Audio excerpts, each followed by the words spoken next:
Entonces, cuando tú eres crítico con una compañía, te dicen, no hablemos más. ¿Por qué? Y porque nos va a decir cosas que no nos gustan. En vez de decir, eso es lo que necesitamos escuchar, ¿no? Claro. Entonces, en un momento pensé que era yo, ¿no? Y he trabajado mucho en ver si lo tengo que decir distinto, lo tengo que decir bonito. Y después me di cuenta de que no. Bienvenidos a un nuevo episodio de Conversaciones DLC, un podcast de lo cotidiano y lo no tanto. Yo soy Efraín Mendicut y, como saben, he creado este espacio para conversar con distintos líderes de pensamiento, de negocios, educación y cultura en el mundo de habla hispana y compartir con todos ustedes cómo estos grandes líderes, con su trabajo, experiencia y ejemplo, nos muestran la forma en la que todos nosotros podemos hacer en nuestras vidas de lo cotidiano algo extraordinario. ¡Comenzamos!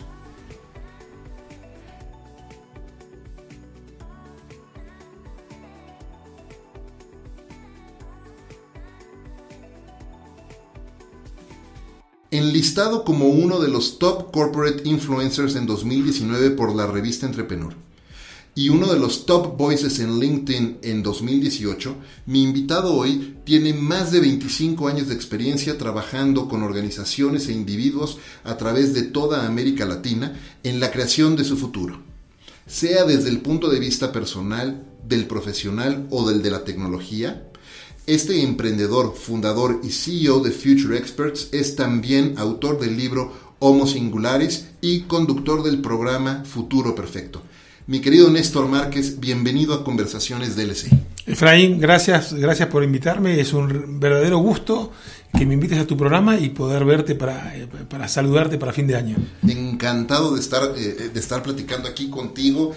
Tenía muchas ganas de que nos sentáramos. He estado viendo todo lo que has estado haciendo en estos últimos años. Tenemos ya varios años de conocernos. Sí. Y bueno, antes de empezar, ¿no? O mejor dicho, para empezar, porque sin duda quiero que platiquemos mucho sobre el futuro, porque además has estado trabajando en eso, y quiero que platiquemos sobre el futuro perfecto y quiero que platiquemos sobre la creación del futuro, pero dicen por ahí que para poder crear el futuro antes tenemos que entender nuestro pasado. Así es que, ¿qué te parece si, como con cada uno de nuestros invitados, comenzamos por el principio y nos platicas un poco cuál ha sido la trayectoria y el camino que Néstor ha seguido y que en estos años pues te ha traído a este punto en tu vida? Bueno, buenas tardes a todos los que estén escuchando. Es un gustazo estar aquí. Y bueno, es lindo hablar de uno porque de alguna manera te permite reflexionar lo que has hecho, y cada vez que cuento estas historias o cada vez que me las cuento a mí mismo, encuentro algo distinto y algo que justifica lo que estoy haciendo, lo que voy a hacer, ¿no? Entonces, para empezar, yo marco mucho. Yo estudié matemática aplicada en la Universidad Católica de La Plata, con orientación en análisis de sistemas. Fui un alumno mediocre, digamos, un alumno que no se destacaba. Para mí las matemáticas fueron algo absolutamente disruptivo, ¿no? Porque primero que no era un bicho matemático, pero como quería trabajar con las computadoras, que en ese momento era muy difícil saber qué eran, ¿no? Estoy hablando, yo nací en el año 62.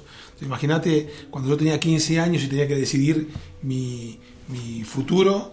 Estamos hablando, qué sé yo, 62 y 10, 72, 70 años, 77.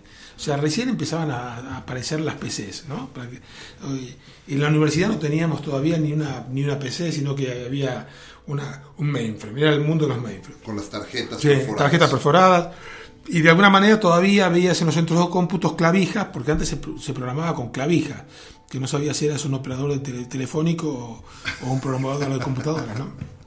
Entonces, yo quería programar computadoras, pero no tenía la más pálida idea, que la cosa venía por el lado de la matemática y la lógica.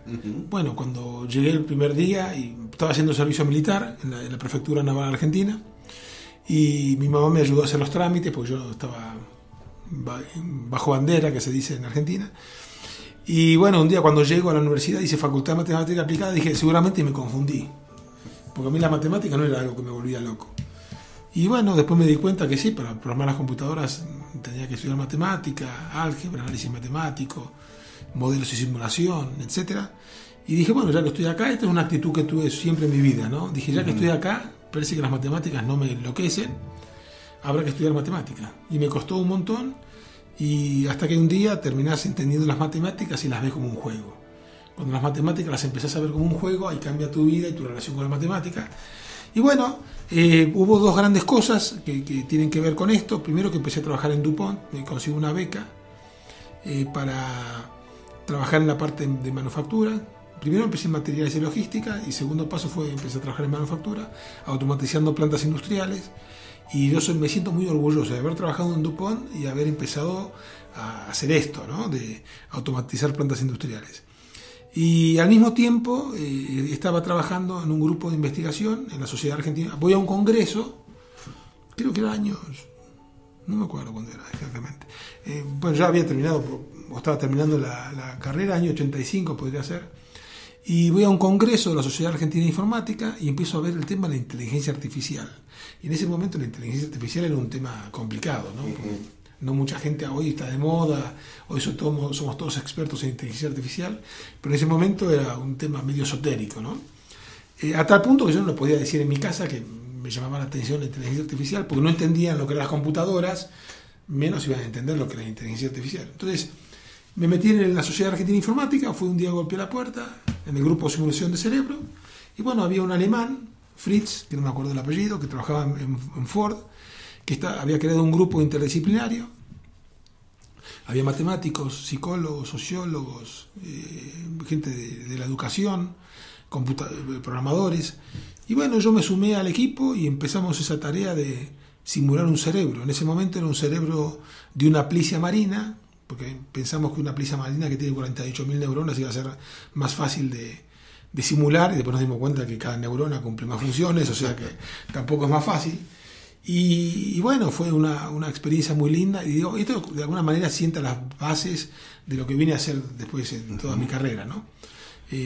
Trabajar con el tema de los números, en DuPont aprendí el tema del futuro, que tiene que ver con la personalización, con la customización, el flexible manufacturing, ¿no? Ahí los japoneses estaban en esas épocas hablando de just-in-time manufacturing, y DuPont estaba experimentando con lo que era continuous flow manufacturing, y para mí se me abrió todo un mundo que me pareció fantástico. Ahí me volví loco. Entre lo que investigaba en la Sociedad Argentina de Informática y lo que hacía en DuPont, me volví loco. Me pasé de ser alguien que estudiaba matemáticas y que, bueno, sí, iba pasando, iba evolucionando, iba haciendo las cosas bien, pero no entendía mucho de qué se trataba todo esto, a volver a convertirme en un fanático en lo que hacía, ¿no? Wow. Así, bueno, esos fueron, digamos, los inicios. Me encanta escuchar lo que estás platicando por dos cosas. Uno, el momento en el que esto sucedía, porque no era en los 2000, estabas hablando de los 70s, 80s, sí. y súper ya interesante. Años 80, ¿no? Ya cuando terminó la carrera, era más año, me imagino, 83, 85. Okay. Entonces, súper interesante porque en 83, 85, sí, hablando desde ese entonces, de diseño de futuros, hablando de cómo, de inteligencia artificial, pero también, ahorita mencionabas a DuPont, ¿no? Y cuando uno piensa en estas grandes empresas y las escuchas, de repente muchas personas se les antoja pensar en grandes dinosaurios que creen que están ahí nada más haciendo dinero, y entonces el famoso como anticorporativismo, y es que nada más quieren dinero, y son empresas que realmente han ayudado a diseñar el futuro y mucho de la vida como hoy la conocemos, sí, y lo que vamos a conocer en unos años más. Sí, sin dudas. Bueno, primero que DuPont es el inventor del mundo sintético, ¿no? No solamente desde el punto de vista de la moda, cuando inventa las medias cuando inventa el nylon, lo que hace es nos abre la puerta a la modernidad, ¿no? Entonces, y por otro lado crea las medias de nylon, que de alguna manera producen una revolución en las mujeres, ¿no? Porque las mujeres, estamos hablando de años 50, ¿no? Nos han llevado casi 70 años para que las mujeres encuentren su lugar, ¿no? O que le demos los hombres su lugar en el mundo, ¿no? O que le permitamos que se encuentren su lugar en el mundo, para que no me entiendan mal. Pero bueno, de alguna manera esto empieza en los años 50, empieza con el cigarrillo, cuando las mujeres de alguna manera desafían a la sociedad, pero también empieza con las medias de nylon, cuando de alguna manera las mujeres empiezan a romper el status quo y decir, acá estamos, ¿no? Bueno, claro, y está ese ejemplo y todo lo demás que han estado haciendo y desarrollando a nivel, es una empresa y corrígeme si digo alguna, me equivoco, pero es una empresa de petroquímica también. Mucho de su base o de su materia prima es precisamente la petroquímica, y por eso digo que nos han ayudado a desarrollar cosas y a diseñar el futuro y lo que viene en unos años también, ¿no? Ahora, déjame preguntarte, ¿cómo fue tu paso de la matemática y de ese mundo de empezar a entender cómo se están desarrollando cosas y cómo te abre la visión al mundo, ¿no? DuPont, a de repente irte al mundo de la creatividad, al mundo de la mercadotecnia, de la comunicación, porque cuando yo te conocí estabas al frente de Wunderman en México. Efectivamente, sí. ¿No? ¿Y cómo fue ese momento? ¿En qué momento es tu carrera en marketing? ¿Y qué rol jugó la matemática, esa preparación en esos roles? Clave. Bueno, DuPont lo que me ayudó, empecé a trabajar en el tema de manufactura, que me pareció apasionante, en una época donde las computadoras se entendían muy poco. Me acuerdo cuando habían traído un dispositivo que parecía lunar, ¿no? Porque era todo con papel de aluminio, ¿no? Todo estéril para un laboratorio. Entonces, bueno, obviamente en Estados Unidos, por ejemplo, ellos lo utilizaban con una VAX, con una computadora VAX. Ajá. Acá no podíamos utilizar una VAX para un instrumento, por un analizador. Entonces le pusieron una HP 86, que no tenían disco duro en esa época, ¿no? Entonces, y bueno, modificaron la interfase de la VAX para la HP 86, pero no venía documentada. Entonces nadie podía poner a funcionar la HP 86. Y bueno, yo ahí lo que empecé a hacer era observar. Empecé a tirar caracteres aleatorios y pasaba horas mirando el comportamiento de la máquina cada vez que aparecía un carácter. Cuando vi un movimiento me fijaba, y así fui descubriendo cómo hablaban la HP 86 con la computadora, y eso me dio mucha credibilidad dentro de la compañía, porque había conseguido algo que nadie había conseguido, ni la gente de HP, que era un partner estratégico de DuPont a nivel global y en Argentina en particular. Y bueno, y ahí me empezaron a meter en grupos muy interesantes, ¿no? Porque cuando uno mira una compañía como DuPont era, en ese momento era, bueno, todavía lo sigue siendo, industria para industrias, ¿no? Entonces, DuPont, cuando uno de los negocios que tiene, por ejemplo, el negocio de alfombras, ¿no? Entonces fabrica el hilado que alguien después tiñe, que alguien después teje, que alguien después hace una alfombra. Hay como 5 o 6 pasos generalmente entre los productos de DuPont, pero DuPont lo que consiguió no solamente ser un fabricante de commodities, sino convertir esos commodities en propiedades premium. Por ejemplo, la licra, ¿no? DuPont fabricaba el hilado en blanco. De ahí a llegar a un traje de baño había 5 o 6 intermediarios. Y sin embargo DuPont había creado una marca de consumo que a veces era hasta más fuerte que las marcas de los fabricantes de ropa. Entonces ahí como que me empecé a encontrar con el marketing desde un marketing industrial. Yo hasta lo pensaba que era un marketing de segunda. Sin embargo, como que DuPont me empezó a enseñar un marketing muy profundo, muy sofisticado, pero a partir del marketing industrial. Hay algo que parecía como más táctico. Y bueno, y ahí empecé a crecer. Mi socio ahora, por ejemplo, en Future Experts, Raúl Garaynares, él corrió en DuPont unos workshops que hoy se llama esto agilidad y design thinking, ¿no? Pero en ese momento se llamaba creatividad e innovación, se llamaba equipos de alta performance, etcétera. Entonces estaba este personaje recorriendo la planta y llevando este mensaje. Todo el mundo se reía de él porque pensaba que el tipo era un pobre infeliz y que nadie no servía para nada lo que él hacía en la planta. A mí me pareció muy interesante, empecé a trabajar con él en creatividad y él me empieza a meter en este mundo de pensamiento paralelo, de pensar las cosas distintas, los 6 sombreros de De Bono, ¿no? Aparte de eso me llamaba la atención porque yo cuando estudiaba sistemas, el tema de los esquemas de resolución de problemas eran una parte muy importante, ¿no?, de mi formación. Entonces el hecho de meterme con la creatividad, con entender los problemas, definir bien los problemas, me parecía fantástico, ¿no? Y jugaba un rol muy importante en el desarrollo de sistemas, ¿no? Y sobre todo desarrollo de sistemas complejos como es automatizar una planta, ¿no? Entonces, y ahí tenemos que pensar que en ese momento la industria norteamericana se estaba reconvirtiendo porque los japoneses le estaban partiendo la madre, ¿no? Entonces tenías a los japoneses con Just in Time, con Kanban, ¿no?, reinventando la manufactura, y compañías como DuPont reinventaron su manufactura. Entonces, procesos que a veces tardaban 2 semanas de cambiar de un producto a otro, la visión era que se cambie en minutos, ¿no? Y para eso, en el año 85 había visiones. Me acuerdo que te mostraron una visión de un tipo viajando en un helicóptero, haciendo un cambio de máquina desde un helicóptero, porque estaba en videoconferencia con otro, en un momento que cuando DuPont compra para esa época una sala de videoconferencia, costó $2 millones la sala de videoconferencia. Lo que hoy nosotros tenemos en Skype era una sala de $2 millones, ¿no? Y que la tenían en distintos lugares del mundo para tener reuniones entre nosotros, y que era todo una... Wow. Era un estudio de televisión, ¿no? Sí, sí. Todo con cámaras robóticas, manejadas desde una consola, que generalmente era el que lideraba la videoconferencia, pero era todo ¿no? Una cosa de loco. Bueno. Entonces, sí, DuPont me formó, y aparte DuPont, por ser una industria de industrias, trabajaba mucho con el futuro, ¿sí?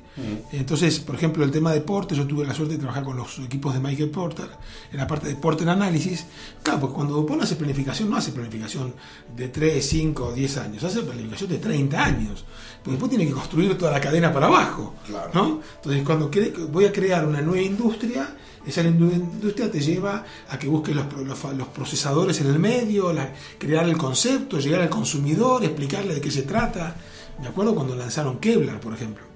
Sí, no, sigue adelante. No, me acuerdo cuando lanzaron Kevlar, ¿no? Era ir a todo el mundo y decirles que era como si fuera el nylon, pero era tan duro como el acero. Y la gente no te lo entiende eso, ¿no? Creo que el gran paso que tuvo el Kevlar cuando empezaron a fabricar los chalecos antibalas, que era muy evidente, que decías, mira esta tela, ¡puf, puf! Y las balas caían al piso, no pasaban la tela, ¿no? Entonces, ahí con DuPont empecé a vivir mucho en esto de análisis de las fuerzas competitivas, ¿no?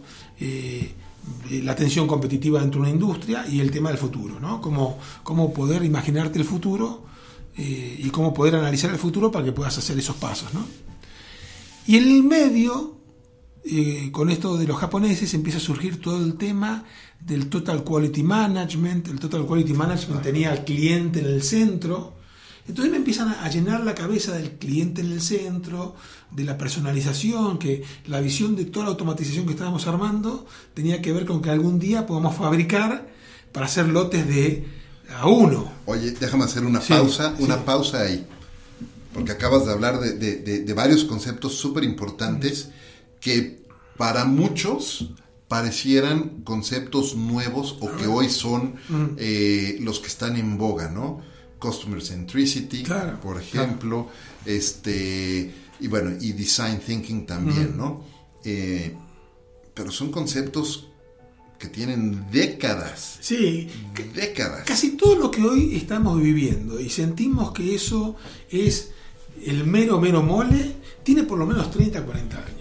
¿Sí? Eso me lleva a preguntarte, ¿cómo es ese proceso de trabajo en el futuro? Porque te escucho y me fascina escucharte con toda esta historia, porque estamos hablando y vamos a hablar un poco del diseño futuro o de creación de futuros, pero estamos hablando del pasado. Claro, ¿no? claro. Entonces, ¿cómo es ese proceso desde tu experiencia, lo que has vivido en estos últimos años, 30 años o más de 30 años en este proceso?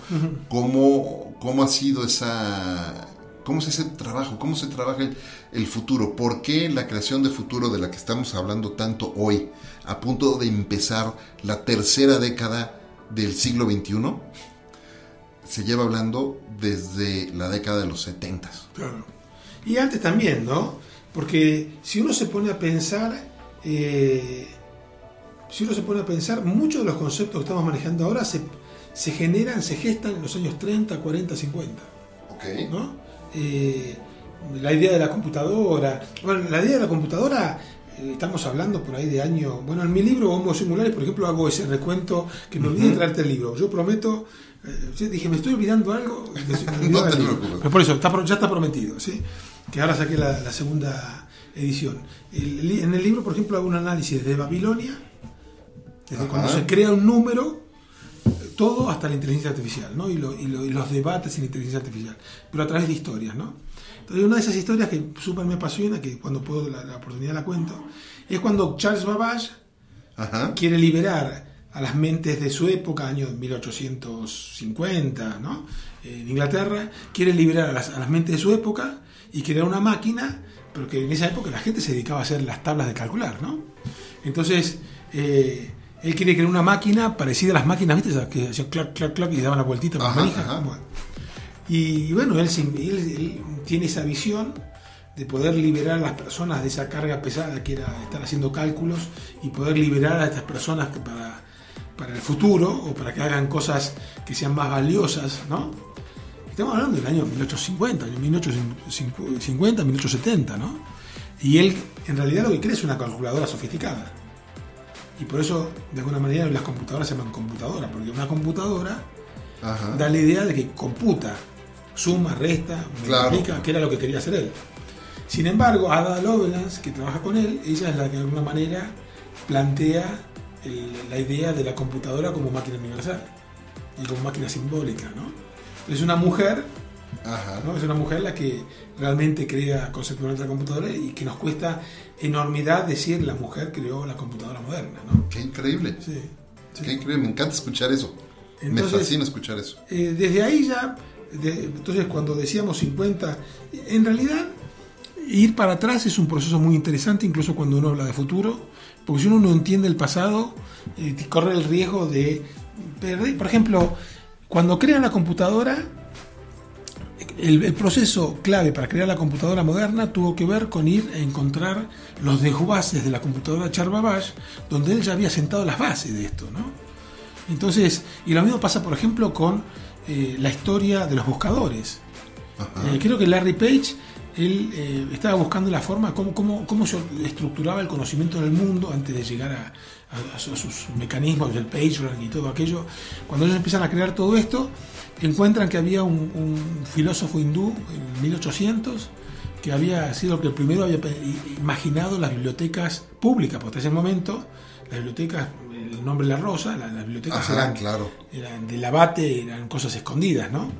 Entonces, y él estaba buscando en el pasado, porque eso es lo que y eso me gustaría que quede como un mensaje, ¿no? Muchas veces los emprendedores piensan que la cosa es de acá para adelante. Y está bien eso, pero también tienen que pensar que en el pasado se desarrollaron cosas muy interesantes y que los grandes tipos, el creador de la computadora, el creador del buscador, se tomó el trabajo de rastrear, porque sabía que había un filósofo hindú que había pensado en la posibilidad de que las bibliotecas sean públicas y había creado un mecanismo que después se fue mejorando. Y un día estaba el nieto, creo, de este filósofo hindú, y él va a su charla y empieza a encontrar unas pistas, porque escucha de que, bueno, todo el tema del desarrollo de los papers científicos había evolucionado de la primera ideación de las bibliotecas, y él encuentra ahí que hay una oportunidad para ver cómo él le daba crédito a las páginas, ¿no? Si un paper científico es valioso porque hay muchos papers que le hacen referencia, dijo, una página es valiosa porque hay muchas páginas que le hacen referencia. Pero bueno, obviamente después ellos siguieron construyendo un montón de cosas arriba, ¿no? Pero esto que planteabas al principio de ir para atrás para entender un poquito qué hay en el mundo, creo que es un mecanismo lindo para pensar en el futuro.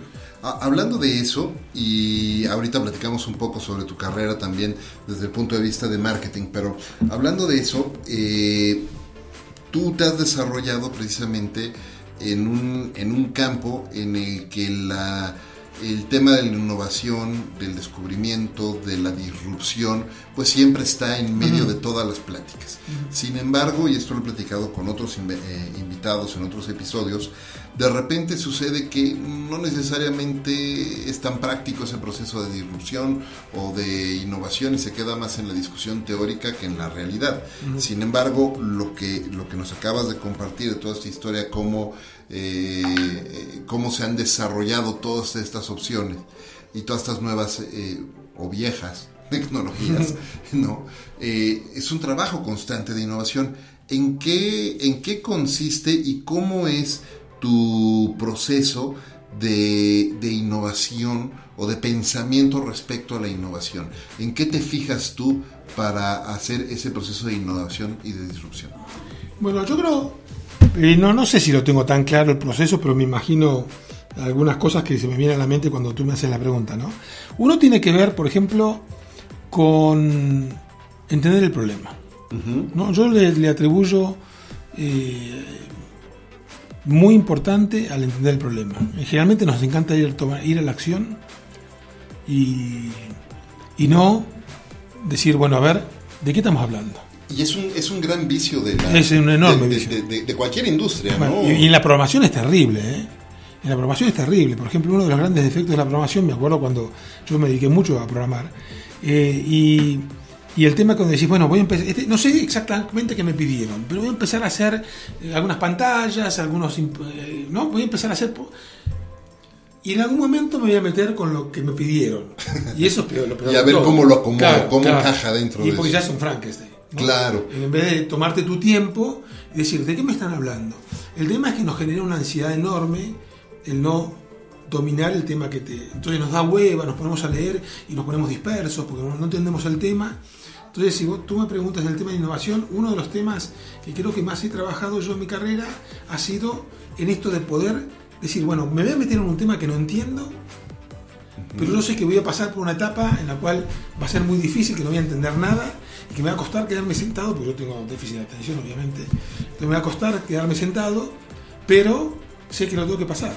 Y sé que por lo menos necesito estar media hora sentado para que realmente la capacidad neuronal se concentre en el problema en serio. Y bueno, esa es la primera parte, ¿no? Me recuerdas un poco y N cantidad de veces en procesos de planeación de alguna campaña que justo el equipo comete el error de ir a proponer la solución táctica inmediata sin entender realmente cuál es el problema que se tiene o el reto de negocio que se tiene que atender. Y lo mismo sucede, por ejemplo, incluso cuando estás generando algo tan sencillo como o creando algo tan sencillo como una conferencia, ¿no? Y entonces alguien me preguntaba en alguna ocasión, tú sabes que a veces doy algunos cursos de public speaking precisamente y cómo facilitar este tipo de conferencias, y alguien me preguntaba en alguna ocasión cómo hacer una conferencia exitosa desde el principio, ¿no? Y uno de los ejercicios que siempre les recomiendo es, antes de empezar a siquiera pensar en hacer algún slide, toma un journal, toma un libro, una libreta y escribe todo lo que quieres decir y entiende a quién le vas a hablar y qué es lo que quieres compartir con esas personas. Y el peor error, y nos cuesta mucho hacer eso, porque lo primero que hacen todos es decir, abren el Keynote o abren el PowerPoint y ven qué presentaciones y qué slides tienen y los quieren empezar a acomodar para soltar cualquier mensaje. Eso es terrible para la creatividad. Por supuesto. Para la creatividad y para la relevancia. Por supuesto. Claro. ¿No? Oye, bueno, justamente recién preguntabas qué es Customer Centricity. Customer Centricity es eso, ¿no? Tan simple como eso. Es desarrollar productos y servicios o charlas o lo que sea en función de quién es la audiencia. Esto que parece tan trivial, tenemos 100 años de hacer completamente lo contrario. Es decir, bueno, ¿de qué soy capaz de hacer yo? Bien, yo soy capaz de hacer esto. Bueno, yo voy a hacer esto y después voy a fijarme a qué se lo encajo, ¿no? Claro. Y bueno, no es así. Oye, Néstor, déjame regresar un poco al futuro del trabajo. Sí. ¿Cómo se trabaja o cuáles son como los principales... primero, ¿cuáles son los principios atrás de un proceso de diseño de futuros? O sea, ¿en qué una persona que como tú está trabajando en eso, o que has trabajado también en otros proyectos así, cuáles son las preguntas que tiene que hacerse uno para empezar siquiera a aspirar a hacer algún proceso de diseño de futuro? Y ahorita te hago otra pregunta. Bueno, la primera pregunta que uno tiene que hacerse cuando está trabajando con el tema del futuro es si el futuro, preguntarse a sí mismo si el futuro se crea o el futuro se puede predecir, ¿no? Esa creo que la pregunta más... Claro, entonces, por ejemplo, cuando uno dice predecir el futuro, uno quiere predecir el futuro, y el tema que no es posible predecir el futuro, porque en realidad no debiéramos hablar de futuro, debiéramos hablar de futuros. Como distintas posibilidades. Claro, pues no existe un futuro. Claro. ¿No? Y para eso podemos ir al The Butterfly Effect, ¿no? Una hojita que pesaste en China termina produciendo un huracán ¿no? Claro. Y eso es así. Entonces es muy difícil poder predecir el futuro. Entonces, uno puede tener aproximaciones, por ejemplo, la matemática, los modelos nos pueden dar una idea de qué impacto tiene, pero en realidad lo que estoy pensando hoy, ¿qué pasaría? ¿No? Pero predecir el futuro no se puede predecir el futuro. De acuerdo. Entonces, y esta es una frase que se la asigna a un montón de gente, desde Drucker, a un montón de gente, el futuro es más fácil crearlo que predecirlo. Claro. Entonces yo vengo por ese lado, ¿no? Entonces, por ejemplo, me encanta empezar mis conferencias que tienen que ver con el tema del diseño del futuro, hablando del proyecto Apolo. Ajá. Y lo que hago es mostrar el discurso de Kennedy, ¿no? Cuando él dice we choose to go to the moon, ¿no? In this decade and do the other things, not because they are easy, but because they are hard, ¿no? Dice, lo que está diciendo él es elegimos ir a la luna. Claro. ¿Y por qué eligieron a la luna? Y porque el primer hombre orbitando se lo pusieron los rusos. La primera estación internacional se la pusieron los rusos. El primer satélite, el primero de esta secuencia fue el satélite artificial, el Sputnik, ya lo hicieron los rusos. Si realmente queremos emparejar un poco la carrera y no seguir corriendo los rusos de atrás, tenemos que agarrar y plantear un camino alternativo. Entonces lo que hace Kennedy en ese momento es crear un futuro paralelo para los Estados Unidos. En vez de seguir el futuro que les estaba proponiendo la Unión Soviética, que ellos iban adelante, ajá, y ellos iban atrás cometiendo errores, ellos dicen que sigan los rusos con su camino y nosotros vamos a crear un camino totalmente nuevo. ¿Por qué vamos a crear un camino totalmente nuevo? Porque ni los rusos tienen la más pálida idea como poner un hombre en la luna, ¿no? Entonces lo que tipos dicen es, bueno, pero entonces es difícil esto. Bueno, el ser humano cuando se propone cruzar el Atlántico, ir a la montaña más alta, ¿por qué la gente sube? Él dice en el discurso Kennedy, ¿no? ¿Por qué la gente sube a la montaña más alta? Se quedan ciegos, se agarran la pulmonía, se mueren, pierden los dedos, pierden la nariz, ¿no? ¿Por qué? ¿Por qué lo hace el ser humano eso? Porque existe una pequeña posibilidad de que eso pase. Y si existe una pequeña posibilidad de que eso pase, nosotros lo vamos a hacer posible, ¿no? Eso nos hace humanos. Y yo en mi laboratorio, o sea que yo tengo un laboratorio en mi casa, recién estamos hablando, tengo un hijo de 30, un hijo de 29, un hijo de 5, un hijo de 2 y medio, ¿no? Entonces en mi laboratorio lo he visto que cambian muchas cosas. Lo que no cambia es esta cosa del ser humano que no entran y se golpean la cabeza, se golpean la cabeza, se golpean la cabeza, hasta que en un momento dicen, agaché la cabeza y pasé. Y ya está, ahí lo aprendieron, ¿no? Entonces no hay imposibles para el ser humano.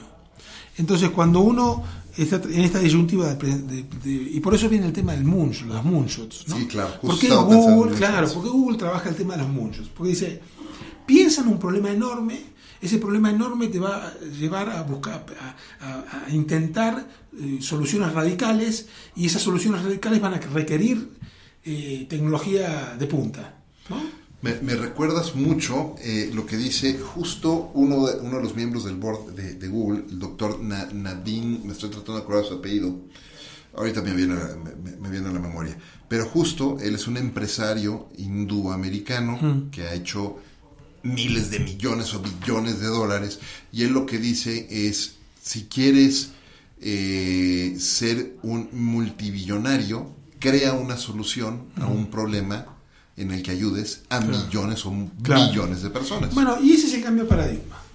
Claro. Y ese es el cambio de paradigma, y ese es mi moonshot. Y bueno, tú tienes un moonshot por el estilo, porque creo que hemos hecho muchas cosas en la misma dirección, ¿no? Es tratar de cambiarle la cabeza a los empresarios, a los estudiantes, a los jóvenes emprendedores, están todos buscando cómo se vuelven millonarios. Y no, ese no es el camino. No, claro. El camino no es tratar de volverse millonario. El camino es tratar de resolver un gran problema. Por supuesto. Y un gran problema que nos cambie la vida, ¿no? Y en el camino te vas a hacer millonario. Claro. Y no al revés. Oye, eso me lleva a hacerte otra pregunta, porque van un par de veces que mencionas a Larry Page, que además es una persona que yo admiro mucho. Cuando se habla de diseño de futuros, y se habla de inteligencia artificial, y se habla de todos estos temas, hay como dos corrientes, ¿no? La esperanzadora y la más temerosa, ¿no? Entonces tienes como la línea de pensamiento de un Larry Page. La utópica y la distópica. Exactamente. Sí. Entonces tienes un Larry Page, un Zuckerberg que dicen, es increíble y vamos hacia allá, y tienes un Elon Musk que, a pesar de todo el trabajo tan innovador, Y de gran desarrollo tecnológico que está haciendo, él es mucho más temeroso del tema de inteligencia artificial, por ejemplo. ¿Con qué te identificas tú? Con los dos. Platícame un poco más de eso. Y porque creo que la tecnología, esto pasa con la tecnología, ¿no? Por ejemplo, este libro, ¿conoces el aceleracionismo? Quiero pasar este aviso, ¿no? Este libro que me acaba de llegar, que yo pensé que era grandote, que era un manual, Accelerate se llama, ¿no? The Accelerationist Reader. Pensé que era un libro grandote y me encontré con un libro así chiquito, me cuesta leerlo, ¿no? El aceleracionismo tiene que ver con cómo hacer, que la única forma que tenemos para salvarnos como especie y al sistema económico y a las cuestiones sociales es acelerar el proceso, ¿no? Entonces, esto es una herejía política, se le llama al aceleracionismo. Y entonces creo que lo que nos pasa es como todo, izquierda o derecha, la tecnología es buena o la tecnología es mala, a veces somos dualistas. Y la cuestión es media monista. Ahora se me acaba de disparar una idea por la cual tengo que explorar a Spinoza y a toda esa línea del monismo que a veces no lo entiendo, pero en el TEC me la están metiendo en la cabeza. Después te cuento esa parte. Pero a veces pensamos en las cosas en términos, son buenas, por eso me gusta el hinduismo, por ejemplo, ¿no? Ajá. El hinduismo, sus dioses son buenos y son malos. Nosotros tenemos a Dios y tenemos al diablo, ¿no? En el catolicismo. Muy bueno, o están los buenos o están los malos. Y generalmente los malos son ellos y los buenos somos nosotros, obvio, ¿no? En cambio, a mí lo que me llamó la atención cuando estuve en la India es que hay un Dios que por momentos los ves con una cara buena y te cae bien, mismo hasta el elefantito, ¿cómo se llama? Ay, ahora se me fue el nombre. Que aparte tengo mi casa llena de... Bueno, el elefantito, no me acuerdo ahora cómo se llama. Bueno, ok. A veces lo ves con carita buena y a veces lo ves con los ojos vidriados porque estás con ira. Porque ellos piensan que un Dios puede ser bueno, puede ser malo, dependiendo de cómo lo agarres, como las personas, ¿no? Claro. Y lo mismo pasa con la tecnología. La tecnología no es ni buena ni mala. El tema es que lo que hagamos con la tecnología. Entonces, la tecnología puede ser, por ejemplo, Internet. Vamos a un caso muy concreto, Internet, ¿no? Internet tiene el potencial de liberar a las personas, de hacerlo... ¿Ganesh? ¿No era? ¿Ganesh? Sí, Ganesha, que le dicen ellos, ¿no? Ganesh o Ganesha. Ganesh creo que lo dicen más los gringos y Ganesha lo dicen ellos. Que de hecho me traje un Ganesha inmenso de la India y en el aeropuerto no me lo dejaban pasar porque era muy grande, hasta que a un tipo le digo, Ganesh, y el tipo no me entendía. Entonces mira el escáner y cuando ve Ganesha, y el tipo de seguridad me llevó hasta el avión. Wow. No, porque veía que me estaba llevando pero aparte estaba con una cara enojadísimo. Y después se convirtió en un corderito, ¿no? Porque vio que me estaba llevando a un Ganesha azul, que está en Buenos Aires, que mide así como 1,5 metros, casi 2 metros. Bueno. Y entonces la tecnología no es ni buena ni mala. Internet nos daba esta posibilidad, los creadores de Internet tenían toda esta idea de que Internet nos pueda liberar, que nos pueda hacer una sociedad más justa, diseminar el conocimiento, y sin embargo hoy Internet es un problema, ¿no? Un problema de surveillance. Los modelos de negocios actuales están basados en el espionaje, ¿no? La compañía más importante del mundo, porque a veces me dicen, pero ¿amás o odias a Google? Las dos cosas. Porque eso tenemos que empezar a decir. Google no es completamente buena, ni es completamente evil, ni completamente no evil, ¿no? Las dos cosas. Cuando hace determinadas cosas es fantástica. Cuando hoy el modelo de negocio de la compañía más importante del mundo, Google, ¿no? Está basado en el espionaje, ¿no? Y hay un libro de Yoshua Zuboff que se llama Surveillance Capitalism, el capitalismo del espionaje. Y dice que no solamente el modelo de negocio actual es el espionaje, sino que en el futuro el modelo de negocio va a ser implantar ideas en nuestra mente. Eso hay algunos que le están llamando, yo suscribo a esa idea, le llaman, ¿cómo se llama? Machine Politics, la política en las máquinas, ¿no?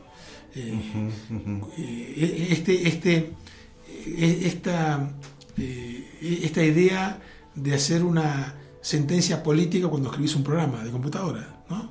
Hay ideología atrás, hay ideología, claro. Hay cultura, hay vida personal, ¿no? Entonces a veces pensamos que una persona que escribe un programa es Saibaba, y no, el tipo se levantó mal y por ahí tomó algunas decisiones en el programa que no las había tomado el día que tomó la comunión, ¿no? O el día que se casó.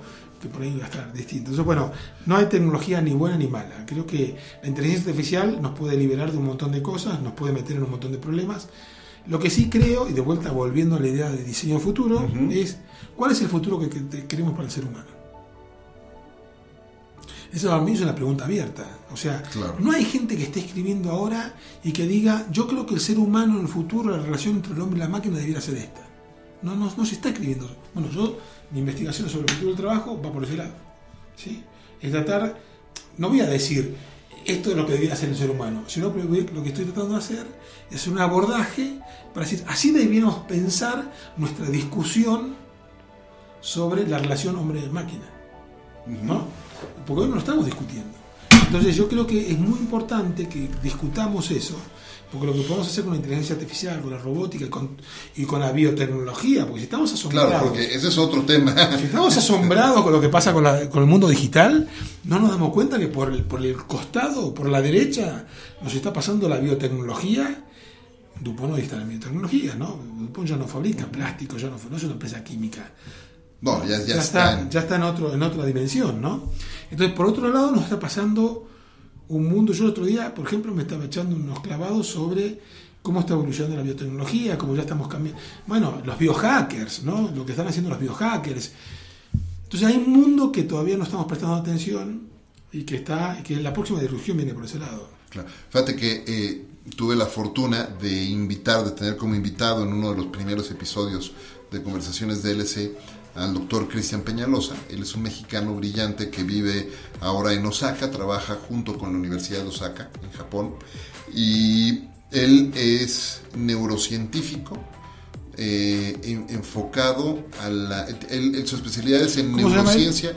Cristian Peñalosa, y él trabaja en neurociencia cognitiva aplicada a la robótica. Wow. Y entonces, súper interesante, porque él acaba de desarrollar tecnología donde ya a la Matrix ya hizo una especie de gorra de baño que se conecta neuronalmente con tu cerebro, y está desarrollando tecnología para personas que son parapléjicos, ¿no? que viven con esa condición, y entonces a través de estas conexiones y a través de la red inalámbrica de Wi-Fi pueden ellos ya empezar a hacer cosas por su cuenta, ¿no? Con el puro pensamiento, desde algo tan sencillo como cambiar el canal a la televisión, encender la luz, cosas que antes pues era imposible, ¿no? Y luego esa tecnología ahora la está aplicando también para generar brazos robóticos, y entonces de repente pues ya, imagínate, en la industria de la construcción, en lugar de tener pues tus dos brazos, tienes una persona que tiene sus dos brazos y además dos robóticos. Claro. ¿No? Manejándolos de la misma manera, ¿no? Que o también incluso los exoesqueletos que asisten a tus propios brazos para que se multipliquen, ¿no? Exactamente. Sí. Entonces, estamos viviendo un momento fantástico, pero con un montón de riesgos y oportunidades. Hay veces que la gente cree que yo soy un ludita. Profundicen en eso. Claro, porque sienten que yo soy crítico de la tecnología, ¿no? Ajá. ¿Pero por qué? Porque tenemos esta cuestión de que es blanco o negro. Entonces, si vos yo soy un fanático de la tecnología, ¿no? Me encanta la tecnología. Y sin embargo, pero lo que pasa es que la gente piensa que cuando uno es crítico con algo, estás en contra. No, justamente creo que lo mejor que podemos hacer de la tecnología es ser crítico con la tecnología. Por supuesto. Bueno, pero no es por supuesto, Efraín. Es que... Claro, la gente no piensa así. La gente piensa que las cosas son blanco o negras. Entonces dice, AMLO es un diablo. ¿Por qué? Por esto, por aquello, ¿no? O es bueno por esto, por aquello. Y AMLO va a tener un montón de cosas buenas, un montón de cosas malas. Yo creo que hay un montón de cosas que tiene que corregir, porque obviamente hay cositas que están... Pero hay que ser crítico y analítico de todos, y por la gente supuesto. No es crítica. Cuando yo planteo, a veces en LinkedIn, que escribo mucho ahí, a veces planteo estas ideas, la gente te insulta. Y vos decís, ¿cómo me está insultando si estamos hablando de un tema que hasta por ahí es del futuro, ¿no? Pero eso es un tema tan difícil que además detiene mucho incluso el avance dentro de las propias empresas, porque hay veces que dentro de cualquier plan de trabajo las personas no quieren retar ser analíticos, ser críticos, porque entonces se puede interpretar como o está en contra de la empresa o del jefe o de los jefes, o está a favor nada más, y entonces no hay una discusión crítica que realmente ayude a avanzar cosas, y cuando eso lo llevas al mundo allá afuera, no nada más dentro de una empresa, sino en toda la sociedad, pues queda claro por qué de repente estamos tan atorados con algunas cosas. Oye, el tiempo se nos está acabando, podríamos aventarnos 4 episodios seguidos de 1 hora, pero una cosa que quiero preguntarte, típicamente a todos los invitados les pregunto que si se encontraran el DeLorean aquí afuera, ¿te acuerdas del DeLorean de Volver al Futuro? Sí. Y se encontraran al Doc Brown con el DeLorean aquí afuera y pudieran viajar 20 años hacia el pasado, ¿qué consejos se darían a su yo de hace 20 años? Sin embargo, a ti te quiero preguntar lo distinto. ¿Qué tal si... ¿Qué te gustaría si Néstor dentro de 20 años, Néstor del 2040, viajara ahorita al 2020 y te encontrara? ¿Qué te gustaría o qué le preguntarías? Al del 40, que viene para acá. Ajá, imagínate que el Néstor de 2040 se sube al DeLorean y te encuentra ahorita saliendo aquí en el 2020 y te quiere decir algo. ¿Qué le preguntarías? Qué buena pregunta, y aparte me tocó emocionalmente. Creo que le preguntaría si estoy haciendo lo correcto, ¿no? Porque estoy invirtiendo mucho tiempo a crear el futuro, a explicarle a la gente sobre el tema del futuro, a ayudar a las empresas que sean críticas. El comentario que te iba a hacer recién y que tiene que ver con esto es, creo que en Latinoamérica, pero especialmente en las compañías a nivel mundial, pero más en Latinoamérica y especialmente en México, las compañías no son críticas. No son críticas. Entonces, cuando tú eres crítico con una compañía, te dicen, no hablemos más. ¿Por qué? Y porque nos va a decir cosas que no nos gustan. En vez de decir, eso es lo que necesitamos escuchar, ¿no? Claro. Entonces, en un momento pensé que era yo, ¿no? Y he trabajado mucho en ver si lo tengo que decir distinto, lo tengo que decir bonito. Y después me di cuenta de que el problema es de ellos. ¿Me entendés? Ajá, sí. Entonces, lo que me gustaría preguntarle oye, pues yo ya estoy embarcado en este camino y le estoy dando para adelante, ¿no? Entonces me gustaría preguntarle oye, ¿y la voy a hacer, güey? ¿No? Claro, porque tú sabes que esto lleva mucho tiempo, mucho esfuerzo, muchas horas investigando, armando. Me costó mucho dejar la agencia, porque que no hablamos del tema de la agencia, pero era otro capítulo interesantísimo, o para mí interesantísimo, no digo, pero que tiene que ver con lo que me llegó hasta ahora. Pero me costó mucho dejar la agencia, ¿no? Para dedicarme 100% a esto. Y bueno, son decisiones. Ahora ya estoy empezando a ver los resultados, ¿no? Ya vivo de esto y vivo bien de esto, que no fue siempre así, ¿no? Dar este salto al vacío a veces es complicado, ¿no? Entonces lo que le pregunto al otro es, oye, ¿y qué onda, no? Oye, pero entonces déjame, aquí me va a salir lo coach, perdón, me va a salir mi corazón de coach. Sí. Si viajaras hace unos 5 o 10 años en el pasado y te buscaras, sí, y te preguntara Néstor de hace 10 años o de hace 5 que tomaste la decisión de dedicarte a esto full time, y te dijera estoy haciendo lo correcto, ¿qué le dirías? Sí, absolutamente. Sí. Es más, al de hace 10 años le hubiera dicho, güey, que si sabes que la cosa viene por acá, ¿por qué no te mandás de cabeza? Apúrate. Déjate de hacer el pendejo, ¿no? ¿Cómo nos detenemos, verdad? Sí. Vi una caricatura, no me acuerdo quién fue el cartoonist que lo hizo, o el cartonero que lo hizo, y está una persona abrazando un cactus. Sí. Y está quejándose del dolor del cactus, ¿no? Y entonces el texto dice, ¿qué trabajo nos cuesta perder la sensación de abandono aún cuando es algo que nos está físicamente haciendo mucho daño y seguimos aferrados de todas maneras? Absolutamente. Y eso, un poco para cerrar un concepto, creo que eso es una de las capacidades más importantes para el futuro. Eso es lo que más nos está costando. Ayer, por ejemplo, tuvimos un evento, los top corporate influencers, estuvimos en una reunión virtual, yo no pude viajar a España, con la IE Business School. El decano de la IE Business School nos hizo como un agasajo, porque él es uno de los 20 top corporate influencers, y nos pidieron hablar de otros temas, ¿no? Y bueno, justamente tiene con eso, ¿no? Que nos cuesta dar esos pasos, nos cuesta tomar esas decisiones, nos cuesta... dicen que 1 de cada 4 puestos en Europa, en España, sobre tecnología no se pueden ocupar en las empresas, porque no tenemos las capacidades. Entonces, en un mundo donde la gente no tiene oportunidades, hay un mundo donde hay un montón de oportunidades que no se pueden ocupar porque no está la gente correcta. Wow. Entonces, tenemos que soltarnos.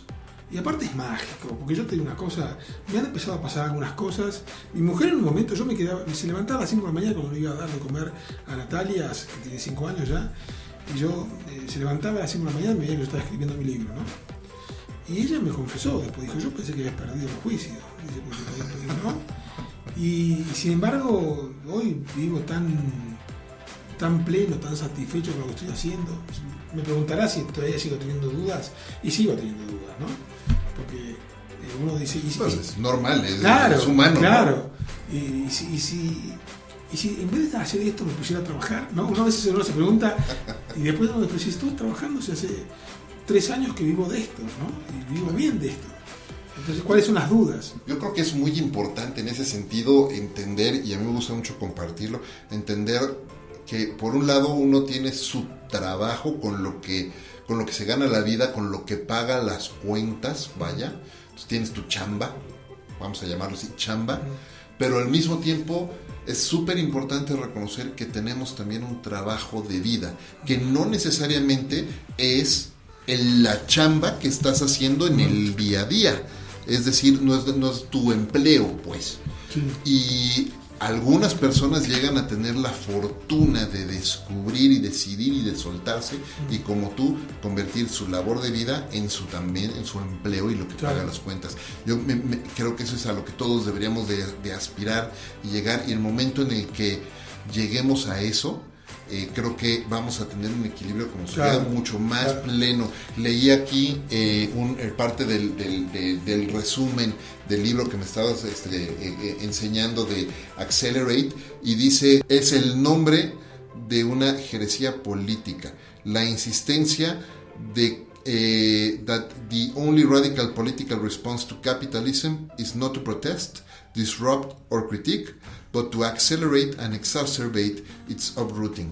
Es impresionante, me encantó la frase. O sea, si realmente queremos corregir las cosas, no se trata de nada más tratar de romper o de protestar o de quejarse, sino de pisar el acelerador, acelerar en ese proceso, digamos, de transformación, para poder exacerbar esas raíces y sacar adelante las cosas. Y yo creo que parte de ese trabajo, si lo estoy interpretando bien, es precisamente el que todos encontremos la forma de poder hacer de nuestra labor de vida o de nuestro trabajo de vida parte de nuestro empleo. Claro. Mi investigación en el TEC de Monterrey sobre el tema del futuro del trabajo surge primero que me puse a hacer lo mismo que hago siempre, un raconto histórico de cómo fue evolucionando el trabajo, y llegué a 6-7 pilares, 6-7 porque estoy uno que lo estoy metiendo de nuevo, ¿no? 6-7 pilares que los llamamos propiedades del trabajo, ¿no? Una de las propiedades del trabajo, que las acabas de nombrar 2 o 3 recién. Uno es la propiedad identitaria del trabajo. El trabajo nos da identidad. Cuando 2 personas se encuentran y dicen, yo me dedico a esto, ¿no? Claro. Y otra propiedad del trabajo es la propiedad de sustento. El trabajo nos da de comer. Por supuesto. Otra propiedad del trabajo tiene que ver con la propiedad social del trabajo. Uno conoce gente en el trabajo. La otra propiedad tiene que ver con la propiedad de movilidad social. Mucha gente, yo por ejemplo, pude crecer gracias al trabajo. Después está la propiedad simbiótica del trabajo. En el trabajo muchas veces descubrimos una tecnología, aunque en estos tiempos también podemos descubrir la tecnología desde casa con la conexión a internet.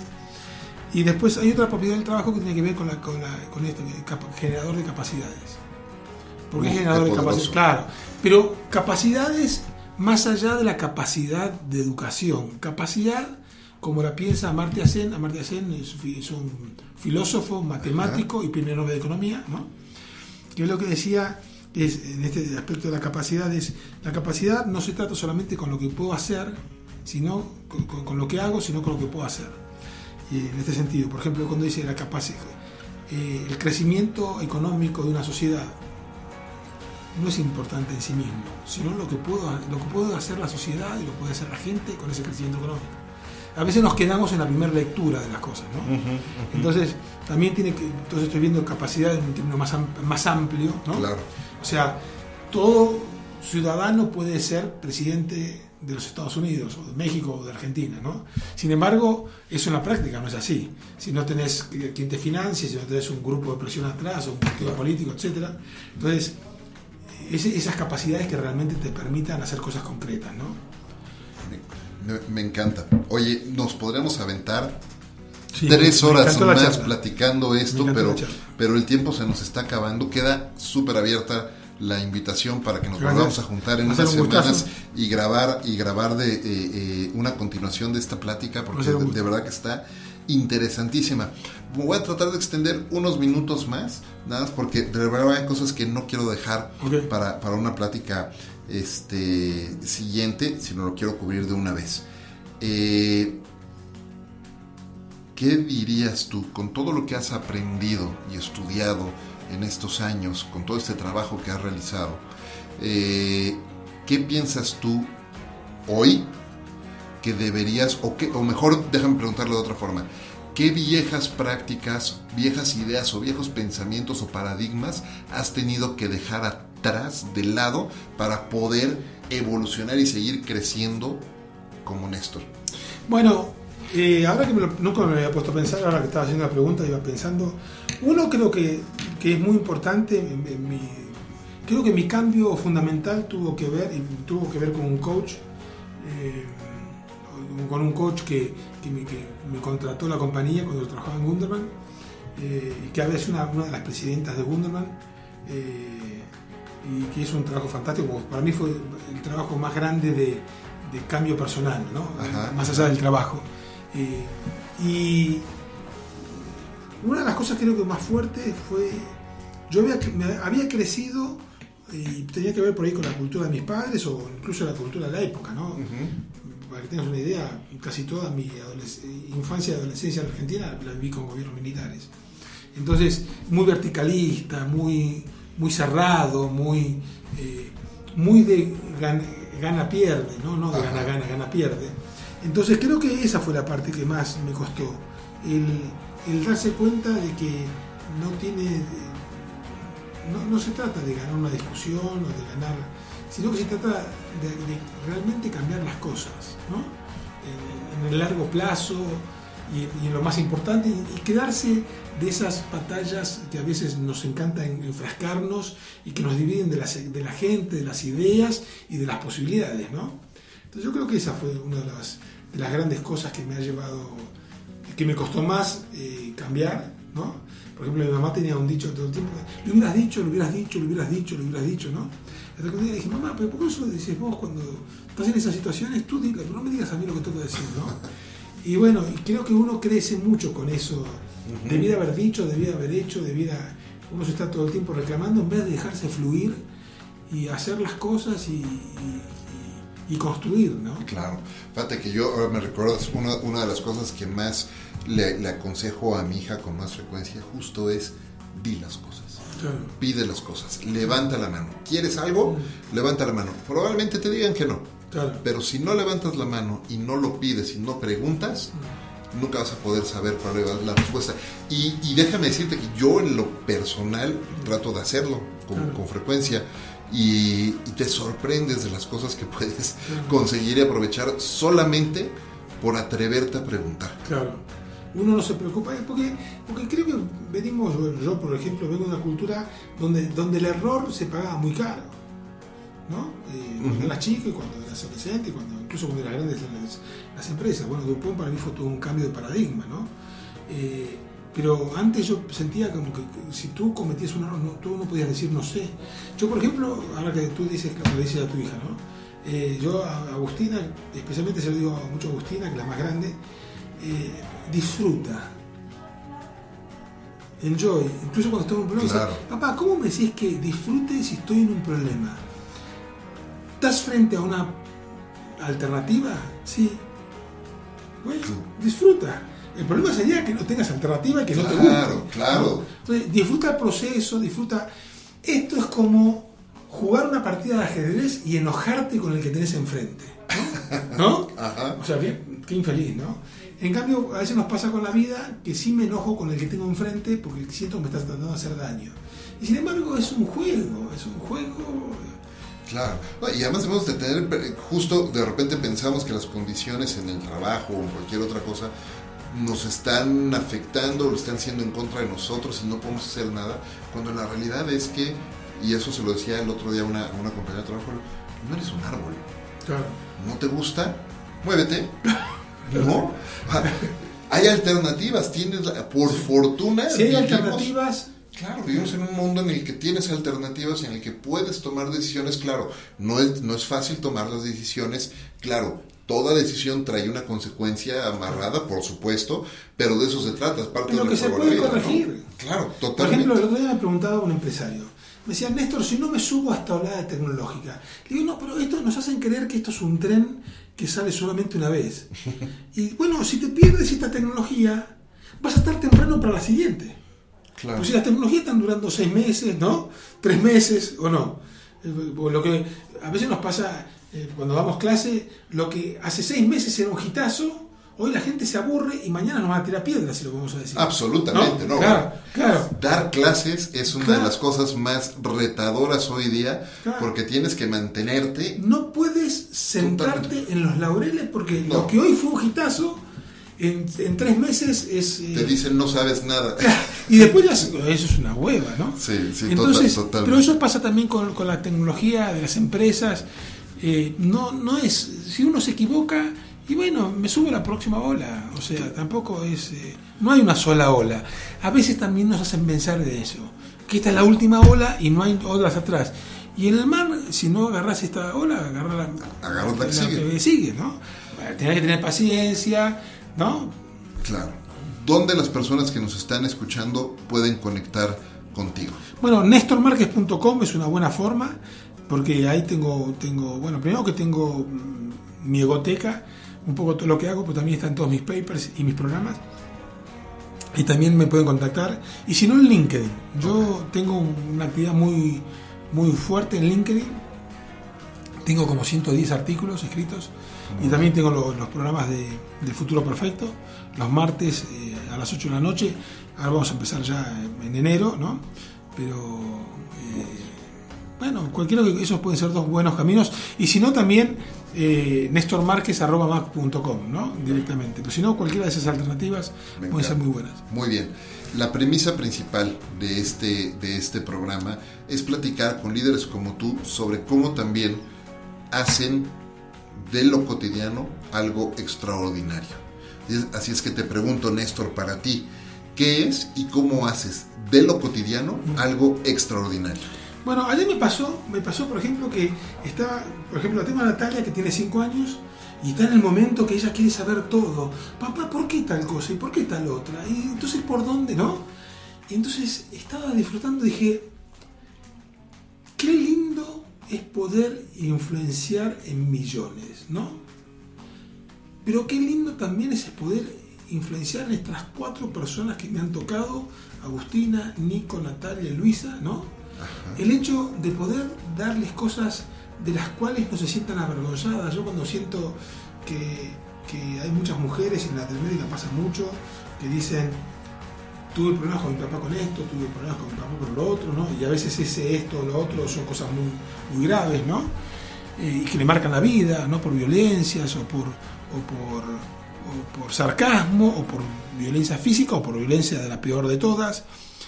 Y yo digo, yo que tengo 3 mujeres y un hombre, que yo digo, no solamente que no me recuerden mal por esas cosas, sino que me puedan recordar como diciendo, qué lindo era hablar con papá cuando nos enseñaba esto, cuando jugaba con nosotros, ¿no? Eso me parece que puede ser muy trascendente. Me fascina. Fíjate que yo cuando, antes de ser papá, yo pensaba, bueno, yo quiero ser alguien que sea un líder en el mundo y que haga y que cambie la vida. Y claro, sigo de alguna manera con este esfuerzo, sí, con conversaciones DLC, con el blog, con las clases, con algunos otros proyectos. Trato de de ser una fuerza positiva o una influencia positiva en la vida de otros, sin duda. Es algo que para mí es mi motor. Pero cuando nació mi hija, entendí que la influencia más grande que podía ser era en la vida de ella, y que ese era mi propósito en la vida. Y creo que sí, como papá, poder estar ahí presente, acompañándolos. Qué gran oportunidad, ¿no? Es increíble, es maravilloso. Néstor, te agradezco muchísimo que me hayas acompañado. Lo disfruté muchísimo. En este episodio estuvo padrísimo. De nuevo, queda abierta la invitación para juntarnos en unas semanas más y grabar otro episodio de continuación. Antes de despedirnos, quiero hacerte un breve pero importante reconocimiento por el gran trabajo y muy interesante trabajo que estás haciendo hoy para construir un mañana. Muchas gracias por ese trabajo, muchas felicidades. Gracias de nuevo por acompañarme en este episodio de Conversaciones DLC, y muchas gracias a todos ustedes, amigos, por escucharnos, en este episodio. Gracias, como siempre, al mejor café de México, Recolto Café, por acompañarme en esta aventura de vida todos los días. Gracias a todos por escucharnos, y recuerden, este es un programa semanal, así es que si no lo han hecho ya, suscríbanse para que escuchen todos los episodios, y también compartan este y otros episodios de Conversaciones DLC con sus amigos, su familia, porque estoy seguro que dentro de su círculo social hay muchas personas que pueden beneficiarse de las lecciones que hoy Néstor nos acaba de compartir. Muchas gracias de nuevo, Néstor. Gracias, Efraín, un abrazo grande. Gracias a todos. Yo soy Efraín Mendicuti, esto es Conversaciones DLC, y los espero en el siguiente episodio. Hasta la próxima.